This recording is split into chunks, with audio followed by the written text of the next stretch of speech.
नमस्कार जय जगन्नाथ समस्त को स्वागत आमर गोटे नुआ भिडियो आशा करुच्ची समस्ते भलरे थिबे आउ आपणकर पढ़ापढ़ी मध्य बहुत बढ़िया भाव चली आज कंपटीशन दुनिया रे सक्सेस पाइबार गोटे बोली माध्यम सी हूँ hard work.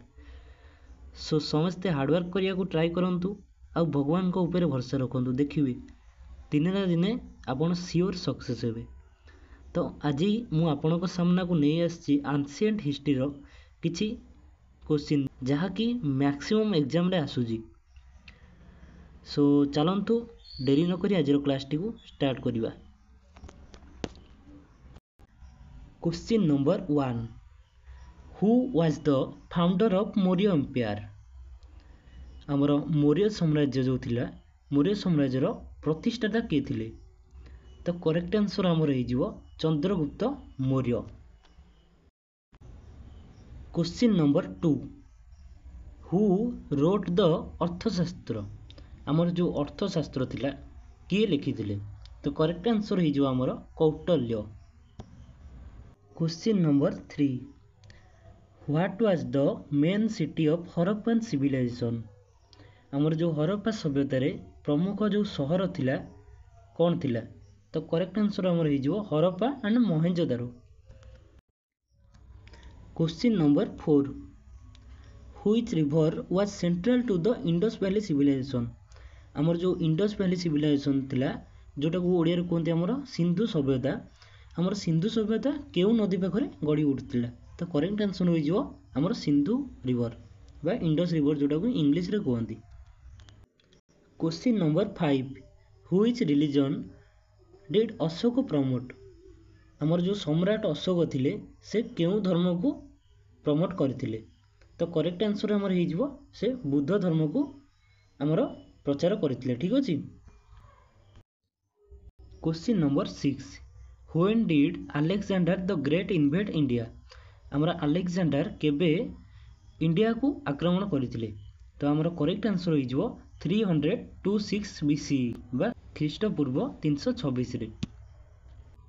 Question number 7 which is the oldest Veda. हमर जो चारोटी वेद रही सेमानक मध्यरु ओल्डेस्ट सबुठारु कोडा। तो करेक्ट आंसर हमर हे जिवो ऋग्वेद। हमर चारोटी वेदर ना समस्ते जानिथिबे आई थिंक चारोटी वेदर ना हेउजी हमर Rigveda Yajurveda Atharvaveda and Samaveda.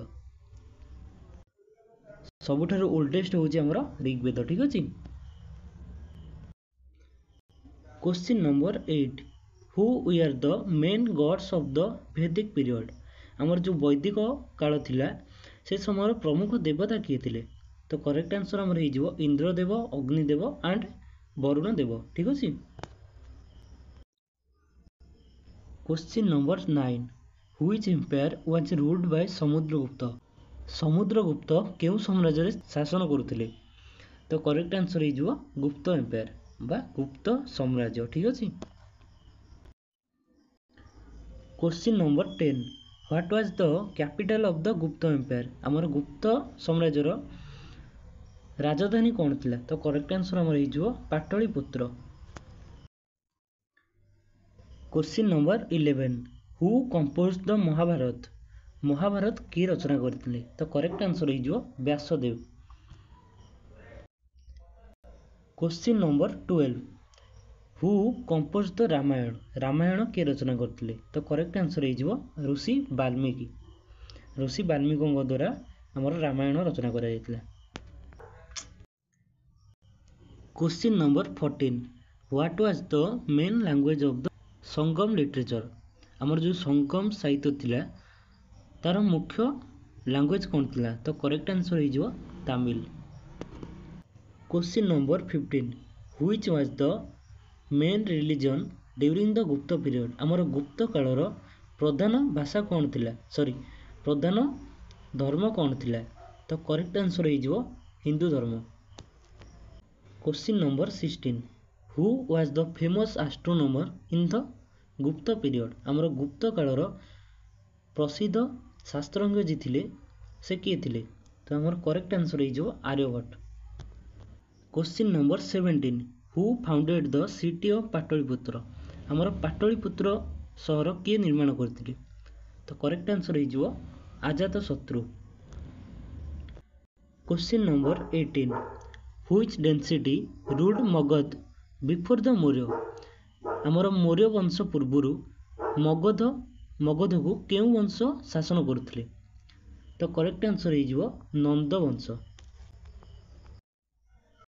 Question number 19 what was the main script of the Indus valley civilisation? आमर सिंधु सभ्यतार मेन स्क्रिप्ट माने लिपि कौन थिला? तो करेक्ट आंसर हो Indus script. Question number 20 which religion did Harshvardhan supported? आमर हर्षवर्धन केउ धर्म को समर्थन करुले? तो करेक्ट आंसर हो बौद्ध धर्म।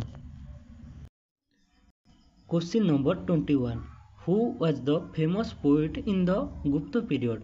आमर गुप्त कालर प्रसिद्ध कवि किए थिले? तो करेक्ट आंसर हो आमर Kalidas. Question number 22 which empire did Kanishka rule? आमर कनिष्क केउ साम्राज्य रे शासन करुले? तो करेक्ट आंसर हो कुषाण साम्राज्य।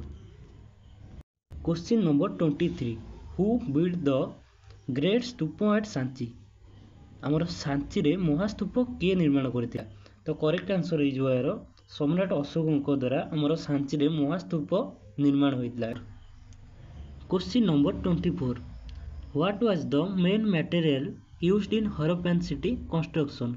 आमर हरप्पा शहर निर्माण समय रे केउ मटेरियलटी मोस्ट यूज होइतला? तो करेक्ट आंसर हमर हो ब्रिक्स बा इटा जोटा को कहंदी इटा हमर बहुत अधिक यूज होइतला। ठीक अछि। Question number 25 which Indian empire is known for the Kalinga war? Kalinga war समय रे किए प्रसिद्ध थिले?